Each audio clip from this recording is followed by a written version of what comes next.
Good morning. Look, it's ready. Yeah, well, halfway. It's not fast enough. I mean, it's still, Hi, Dano. It's still your fault. How are you? Just swell. Just peachy keen. That's because like that. I'm important. It's just jumped. I did. I just jumped right in front of everybody. That's okay. Oh, hold on. Look, Your Majesty. Yeah, you better clear the spot before I get there, Liz. This needs to... Boop, cleared it. Good job. Super proud of you. 2 times...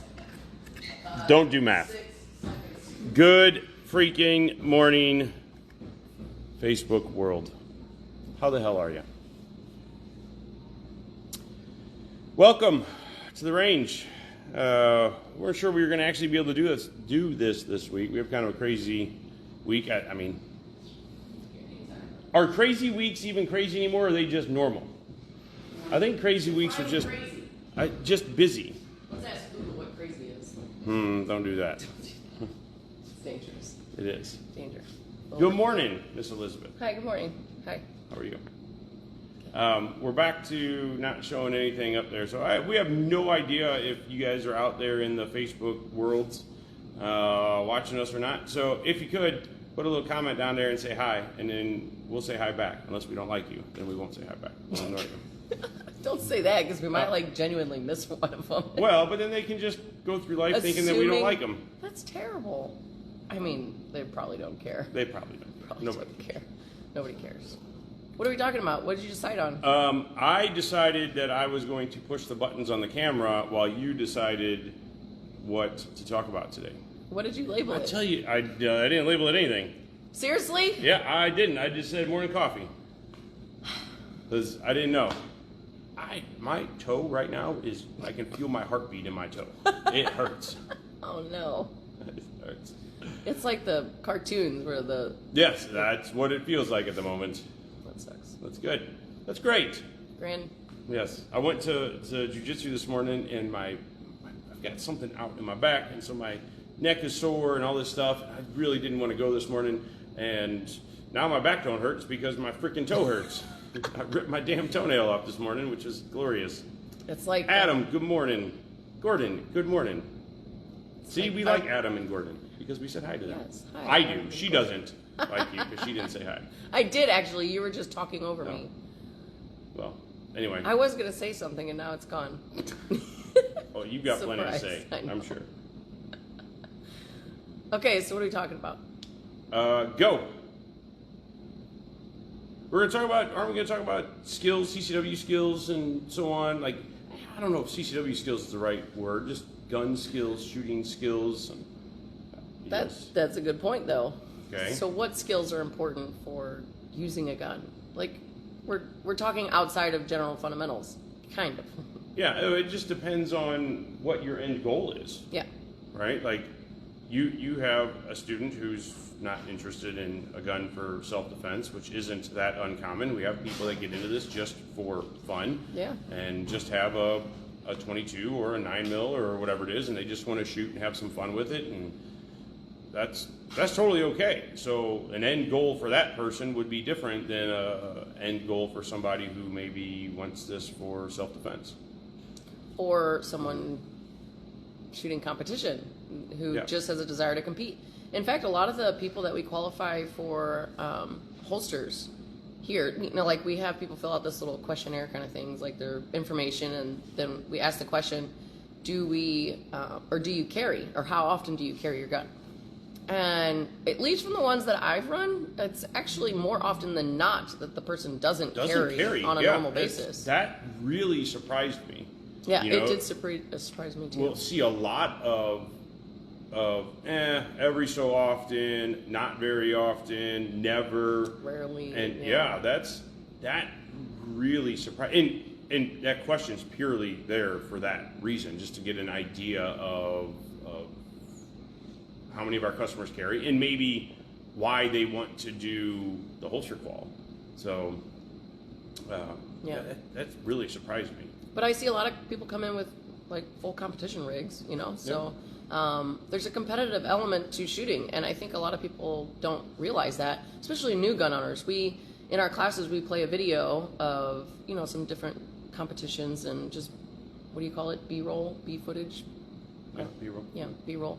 So anyway, it's just a fun little video, but a lot of it's competition, and I like to start a lot of my classes with, did you guys even know that this was a thing? Because a lot of people think that guns are just used for violence, and whether that's self-defense or, aggression, that's all you see, in general life, on the news, on the movies, and things like that. You only see the guns being used for violent purposes. So it's surprising to most people that, you can shoot competition and be competitive, and it's a sport. And there's so many different sports within this sport. It's awesome. There's something for everybody. Whether you want to do some tactical tumbling, or you want to be very still and try to hit bullseyes at, several hundred yards away. There's all kinds of different competitions out there. So anyway, but what kind of skills do you want to have with your firearm for various aspects of using it? Defensively speaking, we'll highlight that one mostly. So real quick, just to hit on Adam's question. Adam, we're always looking for people, so it's worthwhile to come in and grab a, what the hell's it called? Were you going to say application? Application, yeah. I don't know, honestly, if we... I don't think we do that. Grab a Grab a card. Oh, you grab James's card. You grab James's card and then send him your resume. Not that I need them anymore, but I hated applications. Those were the worst. So yeah, and I don't know if they're looking for anybody specifically right now, but you never know. So it's always worth applying and checking out. Kent, good morning. I'm glad you had a good experience. Came out here on Mother's Day. That's awesome. Thanks for telling us. We try to be, most of us in here are nice people. Sometimes. Some people, not so much. But why are you laughing so hard? I don't know. I don't know. It's because it's me that gets... You're the spicy one. That's funny. Anyway, so what kind of skills do you want to... What are some things that you would practice on the range outside of just standing there shooting at a piece of paper for defensively carrying a gun? Did you say practice on the range or off the range? Sorry, I missed it. Ooh, good point. I guess either way, really. Just concepts that you want to practice with your gun. You want to learn and practice with your gun for defensive. Draw to first shot, to me, is hugely important. Mm-hmm. Yeah. Draw to first shot. So yesterday, Liz was running a qual for a guy, and I decided to go down and shoot because I've been carrying this P365XL off and on a little bit here lately, and I wanted to go shoot the qual and just see how I did. I have not loved the gun so far. I just haven't. It's such a departure from what I'm used to carrying, a full-size gun, that I just have not loved it. I think it's a good gun. It just hasn't worked well for me. So I decided yesterday I would, be under the pressure of peer pressure, her grading me, another officer standing next to me shooting, grading me as well. It's always, for most people, it's always a competition. Sure. I do it. I'm shooting. If me, you, and Vinny are downstairs shooting, we bang, bang, bang, we shoot. I'm like, hey, look at Vinny's target, look at my target, look at Liz's target. Damn it. All right, so it's always, yeah, right? For sure. It's human nature. I decided I would go and do that with a gun that I'm not super familiar with and not super comfortable with yet, and I feel sloppy. Right, like my draw to first shot, I still am not finding my dot as efficiently as I would like. So that's definitely something that I know I need to work on, and I can do a lot of that at home without having to shoot my gun, just drawing. And then Liz noticed a little hitch that I had, and I don't really know why. I don't know if it's because it's a smaller gun and it sits in a little bit different spot, but just an inefficiency in my draw, which may not be a huge deal in the big picture, but when you're trying to fine-tune stuff, those little hitches can make a big difference, right? Just moving myself a little bit that's unnecessary, right? And if in this case, I was moving backwards to draw. I was drawing from appendix. So I was moving backwards to draw and then coming back into my stance. And that extra motion means I have more things to get lined up and get still at the same time, and that slows me down. And I felt slow and sloppy. My grip is still not great on this gun. It's such a little gun. That's all stuff I got to practice. And then I have to decide, is this the right gun for me? And it may not be. And that sucks because I spent good money on it. And you wouldn't know that unless I practiced. Yeah. Right? And you practice more than just standing still and shooting at a piece of paper, because one thing that's brought up often to practice with handguns is mag changes. And, emergency reloads, tactical reloads, speed reloads, you got all kinds of reloads. But if you're familiar with active self-protection, they look at use of force videos and analyze them. There's thousands of videos on there. And he did a little spiel about things that he's learned from analyzing 10,000, I think it was like 40,000 videos he's gone through. It's insane. And he goes through law enforcement, civilian, everything. And it was maybe once or twice that he had actually seen a civilian defensive gun use where they needed to mag change. Yeah, civilian. Law enforcement's different, just to Absolutely. be clear, very different. But civilian defensive gun uses, no more than 2 that he's seen. And I even want to venture to say that there was none, but it was very, very, very low. So the question is should you practice mag changes? Yes. Yes. So hold on real quick. We got to say good morning to Elizabeth, Kelsey, Dad. Good morning. Good morning, guys. So why should you practice something that you're not likely to use? I'm getting hot and I just want to take this thing off. I'm sorry. You just look very weird. I'm sorry, I probably did. But I was like getting ready to take it off and I was like, all right. Anyway, so practicing mag changes. Why? Practicing wardrobe changes. Yes. See, I was cheating the draw. I was getting ready. That's what I was doing. But what? What? You got to practice cheating the draw. How do you cheat the draw? Yes. What do you mean? How do you cheat the draw? That grabbing your shirt. So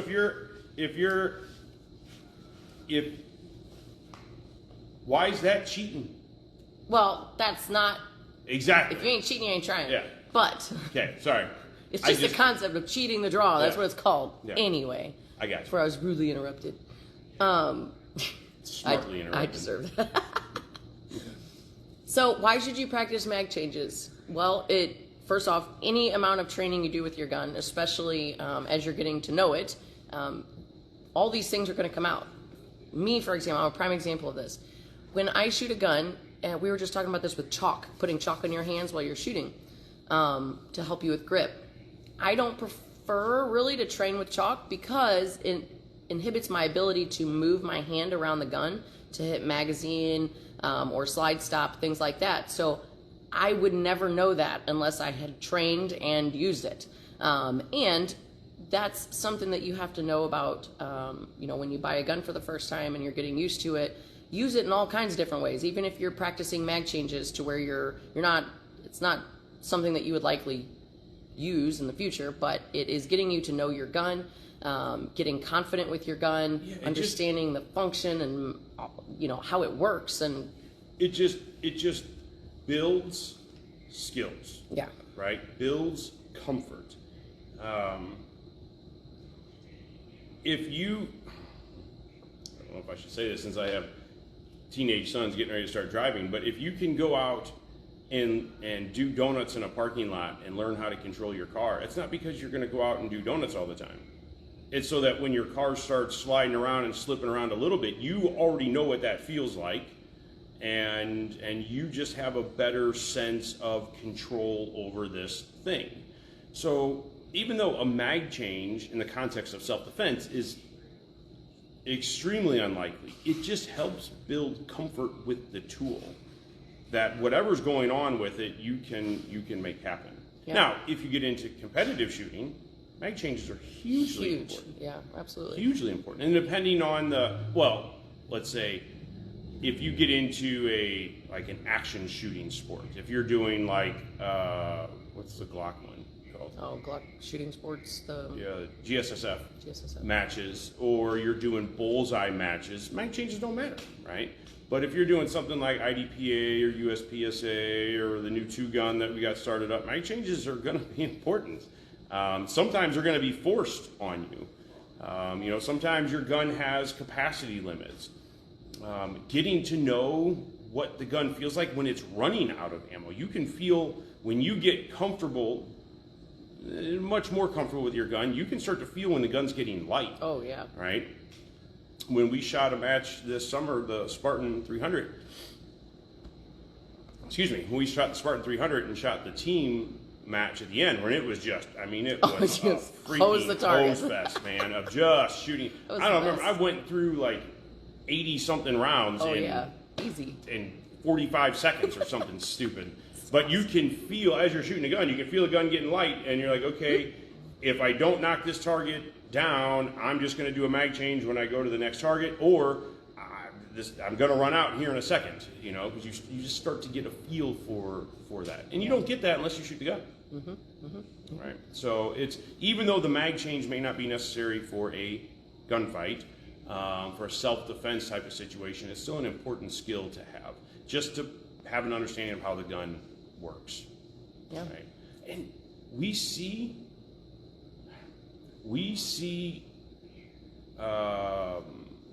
malfunctions happen in gunfights, both law enforcement and civilian side, where you may not be changing a magazine, but you're still having to remove a magazine to clear a malfunction to put it back in, or you simply drop your magazine, right?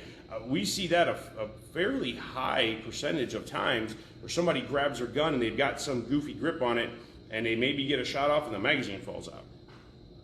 And especially if that's your only mag, you have to retrieve that and get that back in your gun. You have to be comfortable with how to pick it up, put it in the gun, and make your gun work. You just do. Yeah, clearing malfunctions and racking the slide in different ways.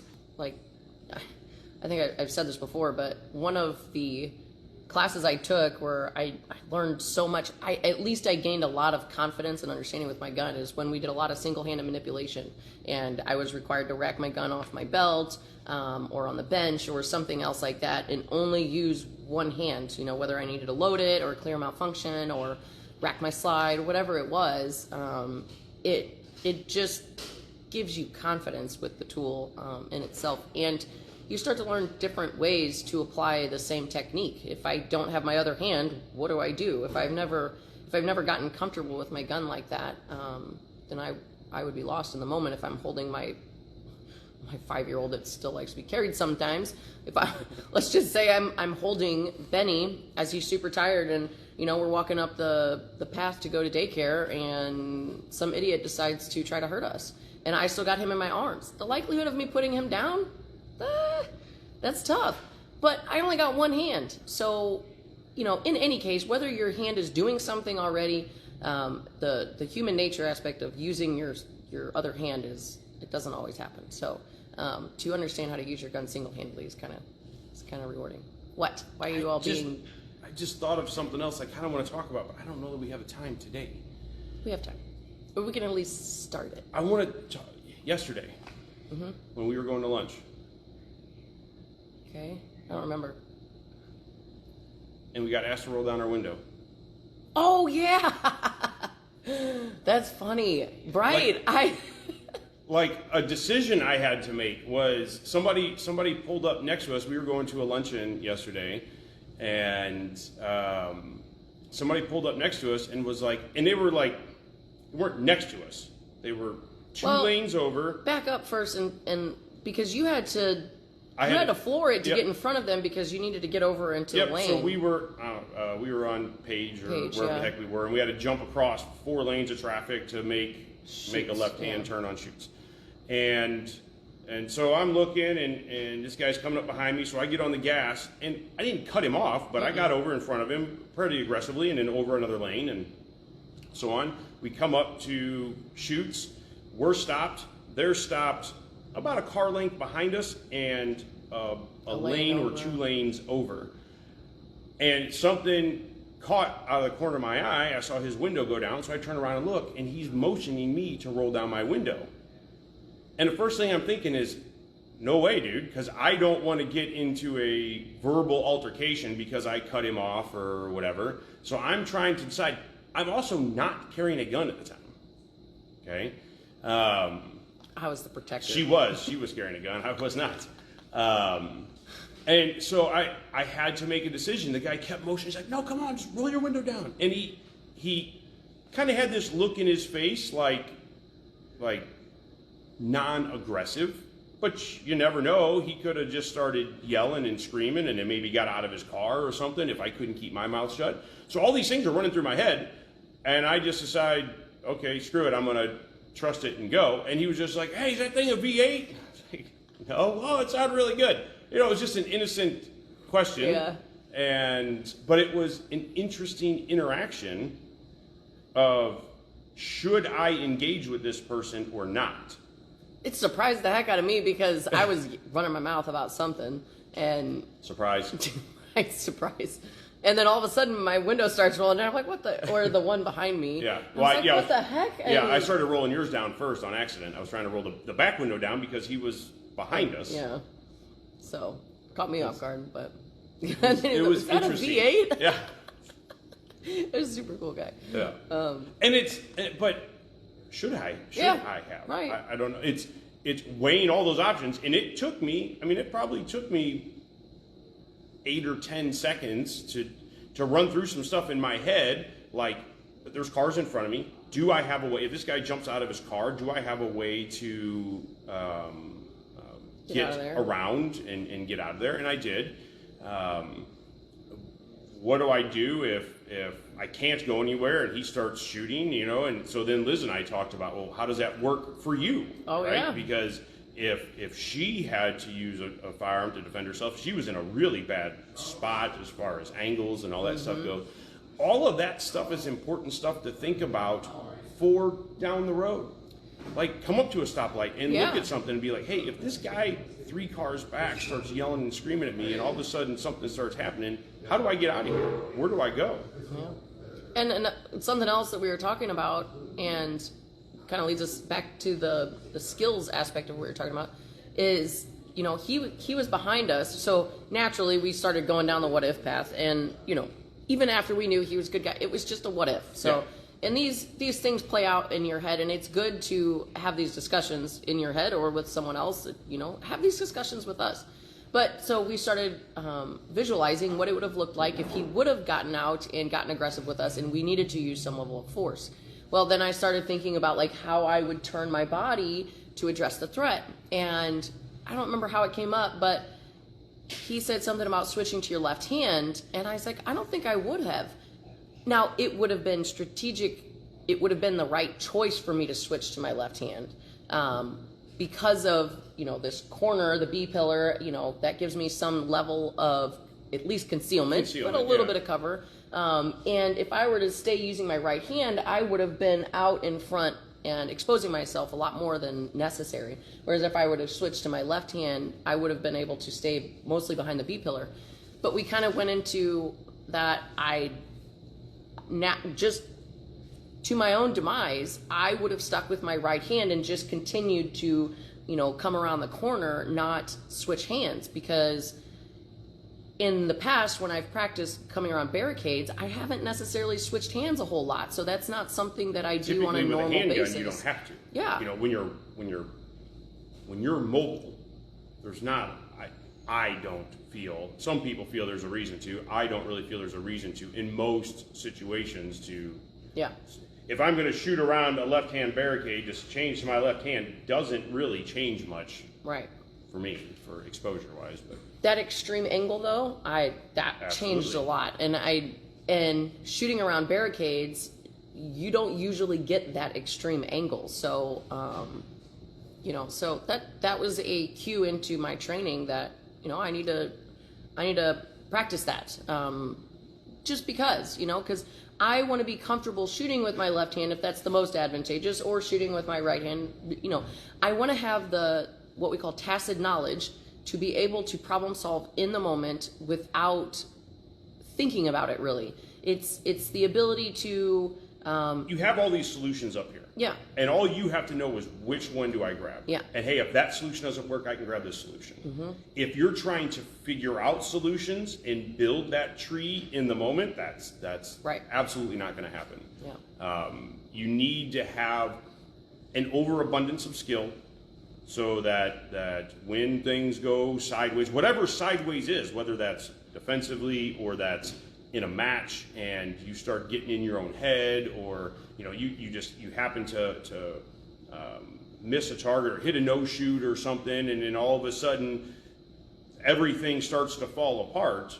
If you don't have that abundance of skill to pull from, everything's going to fall apart. Yeah. And you need to do your best to not have that happen. Abundance of skill. Tammy, good morning. For sure. Good morning, Tammy. Abundance of skill. Yeah, Jedi said that in class, and I need more. That makes so much sense because he's talking about 1-4 splits and stuff, and it's like that's insane. And the likelihood of you needing that it's just not practical. But how awesome is it to have an abundance of skill to be able to manage your own speed like that, like to be able to go that fast if you need to, or to. Here's the way I look at that sort of stuff. Yeah. If you can do, let's just say 0.15 splits, which is, that's stupid fast. Okay, let's make it a little bit more practical. Let's say 0.2 splits, which is still fast, right? Yeah. But not like super high level fast, but still very fast shooting. And you need to slow down to a 0.25. You are moving really slow and still moving very quickly. Yeah. Right? So you have that abundance of skill to pull from. Then when you need to dial it back because you're tasked with so many things that maybe you can't concentrate on moving your finger just that fast, but you can dial it back so you can think about something else and have controlled quarter-second splits. That's a big deal. Yeah. Absolutely. That's a big deal. If you can only make quarter-second splits when all you're worried about, you're not worried about accuracy, all you're worried about is what the timer says, you're not going to do that when you have to worry about all these other things.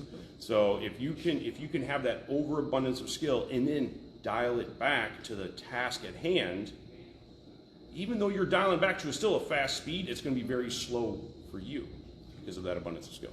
And if you have an abundance of skill, let's say you have a 3-second problem, and that 3-second problem involves making good decisions, you now have more time to make those decisions where you have less time to apply. You can count on the fact that you can apply the skill quickly, so you have more time for the other necessities, like making decisions. Yeah, a 3-second skill or a 3-second problem, and you have a 3-second draw, you're hosed. Yeah. Right? Yeah. Man, and we did something recently where we do it in almost all of our defensive 1 classes, where we, at the end of class, we give people times, right, of what their draw to first shot is and that sort of thing. We recently did something with a church team, and cold start, each person individually draw to first shot. And man, we had a couple that were pretty decent. Interestingly enough, all of them were students of ours, okay, that had good draws. And you're like, I was trying to visualize it. Morning, Jordan. Hi, Jojo. And some of the people were like 5 or 6 or 7 seconds. That's a really, really, really long time, and not uncommon. Yeah. For people that think it's just drawing a gun. So I'm just going to grab hold of this, I'm going to get this thing out of the way, and I'm going to grab hold of my gun, and I'm going to pull it out, and build my grip. And even a lot of those that were 6 or 7 seconds weren't making good hits. Their gun was coming out, and their grips were terrible, and whatever. So being able to have that 1-second draw on a 5-second problem is huge. Yeah. Right? Because you have a whole lot of time to really think about and make a decision and say, yeah, absolutely, my gun is necessary right now. I have to draw. And being able to throttle that and say, well, hey, my gun came out and they turned around and ran away. Yeah. Awesome. You win. And not everything will look like a nail and you got a hammer in your hand, because you know what it takes to hit the nail. And so you don't have to have anxiety essentially about building your grip and being able to apply the force when you need it. That was something that got me a little anxious at first. It was like, okay, well, I don't trust my skills enough, so I feel like this has got to come out sooner because I need more time to apply the skills, when that is not okay. That's not acceptable. That's not, that's the way it feels at the beginning. It's like, oh my gosh, I'm anxious about if something were to happen, when this needs to come out, because I need to think through the process. And that's what training gets you, is your ability to not have to think through the process. That abundance of skill gives you more time to think about the issue at hand, to overcome and succeed. So, do it. So bottom line is, do what? Train. Shoot Practice more. with your gun. And really, training is important. Mm-hmm. And I tell our students all the time, come train with us. Absolutely, I want you to come train with us. Go train other places. Yeah. I don't care. Other places local to us, travel, go see places. We train all the time in one fashion or another. Not always with a gun, sometimes with a gun. Vinny's gone for a week this week shooting. Very jealous. He's getting a lot of, although it's not great weather, but he's gone all week training and do it. Vinny is a phenomenal shooter. Yeah. He's still going to classes. Yep. That's how Vinny's a phenomenal shooter. He goes to classes. Now here's the kicker. You go to the class, you learn skills, then you continue to practice them. Yep. All right. I got to be careful with my words, because I'm going to say it annoys me. It's not Monday. It annoys me when somebody shows. So Liz is the student. She shows up. She takes defensive handgun 1 today, and then maybe she comes out and shoots her gun 2 times over the next 8 or 9 months. And it's just putting holes in paper. She doesn't do any of this. She doesn't practice any of the skills that we learned in the class. Maybe she does a little bit. We fixed her grip or something in class, so she's been working on that maybe the 2 times that she came here to shoot. But she didn't practice drawing her gun from a holster. She didn't practice clearing malfunctions, anything at all. Then 9 months later, she hops into a defensive handgun 2 class. And she's like, all right, I've done defensive 1. I'm ready for defensive 2. And you are not. Your draw should be good, right? Your grip should be solid. Now, it's not to say you can't learn multiple concepts and stack them. Absolutely. But you are doing yourself a disservice, because it's going to be difficult to retain the next concept before you have committed the last one. You're building a foundation, and that's how our classes are designed, is to give you a foundation and build you up from the bottom, so that way skill over top of skill over top of skill over top of skill, and they each complement each other on the way up. You have to own. Stop pointing at me. No, they don't like it. I'm trying to make you uncomfortable. Am I making you uncomfortable? Let's pick her nose right now. Yeah, I make you uncomfortable. You have to own the skill. I can't even do it. You. Pretend I'm pointing at you have to own the skill. You have to own the skill development. We will give you the tools to help you get there. You have to work on it. Yeah. Okay. The joke I make in class a lot is that in 4 or 5 hours or 8 hours or 16 hours, however long the class is, I can't teach you to a high level of proficiency for the skills that I'm showing you. If I could, I would be traveling the planet making bazillions of dollars doing it. And I am not. Okay? You cannot learn to that high level of proficiency in that short period of time. You have to take the little bits that we give you and then work on them and work on them. It's not a montage like in the movie? Correct. So Vinny brought this up in the last class, and it's awesome. And if you can go watch YouTube, and you can, we're making a video right now. Yeah. You could go watch a video and learn a concept like, okay, my grip. This is how I grip my gun. Perfect. I just learned it from the best instructor on the internet, and I'm good. You can absolutely come to the range, practice that concept on your own, and learn it. Or you could take a class, have an instructor in that moment show you and change your hands and manipulate the position, give you the whys, answer questions, and help you in that moment to make your grip the best it can be from the beginning. So both things can accomplish the same thing, both paths. However, if you come to a class, you're going to learn it faster, deeper, and you're going to be able to apply it in that moment. And that helps you retain the skill.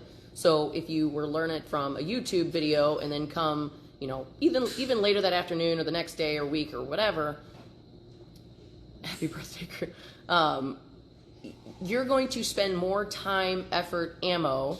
You're trying to figure out whose birthday it is? Yeah. Me too. To practice the same thing.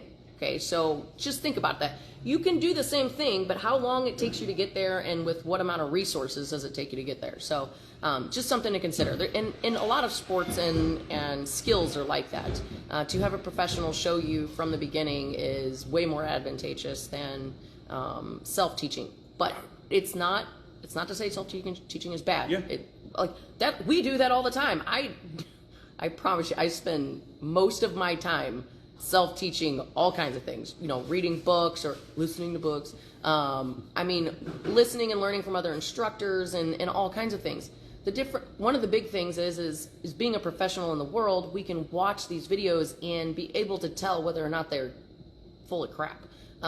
It's, you know, as a newer shooter, you're going to have a hard time trying to figure out who's the right one. You know, it just, any new thing you look up, you're like, wait, who's telling me the right thing? I mean, just think about getting on a diet. It's like, okay, this person says I should eat all meat. This person says I should eat all vegetables. This person says I'm going to die if I eat anything. What do I do? So that's where the professionalism comes in. You know, so anyway, that's all I got to say about that. So something that I relate this to a lot to people when they ask, like, well, man, I've been a cop for 20 years. Why do I need to come take a class from you? Well, lots of reasons, but an example that I'll give is riding a bicycle. Mm-hmm. All right, as maybe some of you know, maybe some of you don't, but that's one of my passions is bicycles. And when I first started getting back into this, whatever, 4 or 5 years ago, I still knew how to ride a bike, right? So I got a bike, I could go out on the trail and ride. I also went and took classes on how to ride a bike, right? I've been riding bikes for a long time. But to have a professional there that could tell me that, hey, this is too high, this is too low, when you do this, that's really good, you did that really well, but when you do this, you need to lean back more, forward more, whatever it is, whatever the skill is huge. And my ability to control myself on the bicycle, in this case, off-road, but it doesn't really matter,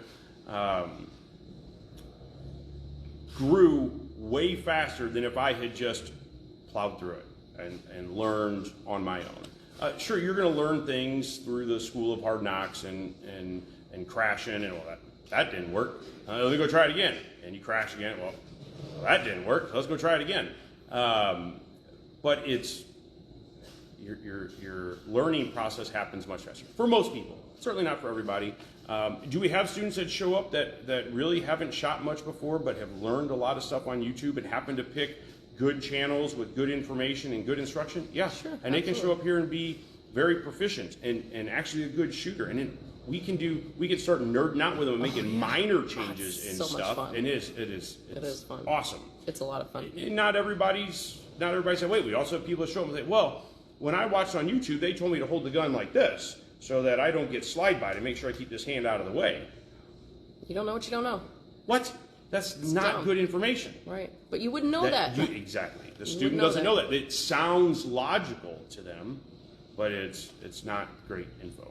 So, man, I love it and I hate it when I have to tell somebody that. Like, yeah, all that stuff you've been watching is garbage. Yeah. Good morning, Cindy. Cindy, good morning. Real quick, 2 things. Yeah, break falls and pull-ups, okay? Just real quick. So one thing that we learn in jiu-jitsu is how to fall. It sounds silly. You know, how do you fall? It's like, how do you stand on one leg? How do you jump? But the concept of falling, we were taught that, we practice that on a normal basis because your natural tendency to want to fall is to catch yourself. And that is a great way to break your arm or bust your head or, you know, hurt yourself even further. So as silly as it sounds, we learn how to fall. We are being taught by a professional how to fall. And he actually tells a story, Coach Johnny, about a student of his that had fallen through a manhole. And when he fell, he did his break fall, and it saved him, like, greatly. So he still busted himself up. He had a broken arm and something else, but he didn't smack his head off. Yeah, which was huge. And then I saw this little short video about doing pull-ups, and how this, and anybody who's done physical therapy, I'm sure you'd understand the same thing. This is to the fine details of how to do something the right way so you don't hurt yourself.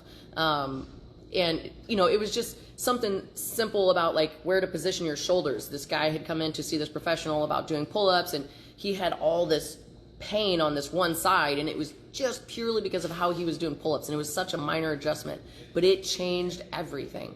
And that stuff is, man, imagine if you experienced pain all the time, and then you went and saw a professional, and they manipulated one little thing for you, and it's like, wow. That's so rewarding. It's so awesome. The fine details are so much fun too. So, thank you, Jack. You do the same. Speaking Absolutely. of which, we gotta go. We gotta go. We're late. I mean, we're not late, but we're late. I'm getting there. I need more coffee before my meeting, so I gotta go. It's running out of time. Yes. We only have 15 more minutes, and it takes a half hour to get anywhere. That's the way I like to look at it. All right. If you guys need something, come see us, 1403 Manchester Road in beautiful Baldwin, Missouri. We're actually having decent weather today, so come out here. It looks kind of cloudy right now, but it's supposed to be nice. No rain, right? No rain. It's going to be pouring all day. No, you need to come inside to shoot guns. It's going to be pouring all day tomorrow again. Well, today and tomorrow, come and shoot guns. And probably Friday. And that day, too. Oh, what are we doing tonight? We got to get all gussied up tonight. We got to go to the MAD benefit dinner. Mothers Against Drunk Driving benefit dinner. We're sponsoring, so Liz and I have to get all dressed up in uncomfortable clothes. I don't think I'm going to be able to carry my gun. I'll see. I'll take a picture. I don't know. It's a really cool event. We went last year, me, Liz, and Vin. Unfortunately, with Vinny being gone this week, he's shooting guns all week. Right. He doesn't get to go with us this year, but we're going to go get all dressed up and hang out with some cool people and have dinner and listen to some good stories and some not so great stories. But it's a pretty cool event. So I guess it is Law Enforcement Week. Mm-hmm. So, thanks to all you guys out there. You're awesome. All right. I already did the address and where we are. Come shoot your gun. 10 to 8, Monday through Friday. Saturday 9 to 6, Sunday 10 to 6. Come hang out with us. Shoot guns. Buy something cool. Say hi to Charles. When you come in. Hi, Charles. Bring food. Oh, bring food. Oh, yeah. Forces for food. food. So we have how long is it going on? Until SIG Days next weekend. So next weekend we have SIG here. Gosh dang it, Charles, you come out here with all the information. Right. Next weekend, 3 minutes. we have a SIG rep here on Friday and Saturday? Yes. On Friday and Saturday next week. So if you have questions, you want to see some cool stuff, you want to shoot some cool guns, come out, check that out Friday and Saturday next week. So from now through Saturday at some point, if you bring in anything for Forces for Food, we've done stuff for them before, so it's not just food, it's any household items. Toilet paper, paper towels, toothbrushes, toothpaste, any Kids household items. Non-expired, Please.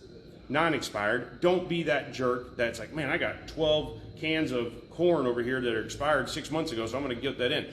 Each thing you bring in, we give you a ticket. Each ticket's good for the drawing. The drawing is for 6-hour X-Carry Legion. SIG, X-Carry. Woo! Legion. 320? X-Carry Legion. Okay, so P320 X-Carry Legion. For helping people out and being a good person. Not an X5 Legion? That's X-Carry Legion. Got it.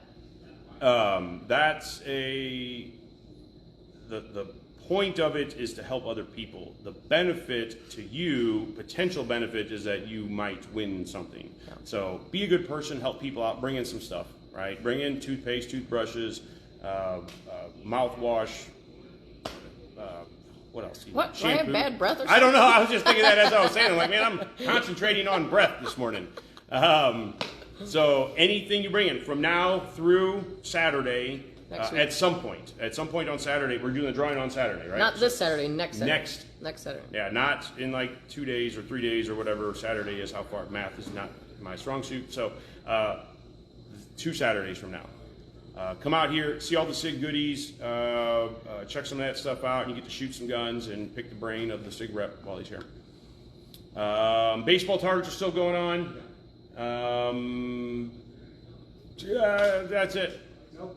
No. It's National Police Week. Thank an officer. We already said that. Yeah, we did. Charles say that just already. reiterated. But thanks, so when you thank come you. in, say hi to Charles, pat Charles on the head.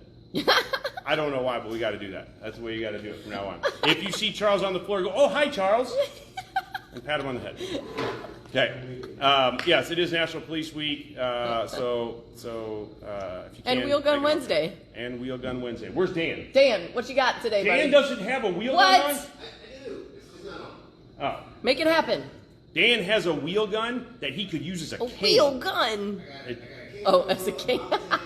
He's got a 45-70. Gosh dang, he brought all sorts of wheel guns with him today. Coming in. We need to make Wheel Gun Wednesday a thing. Like Okay, an official. we don't. All right, Bye.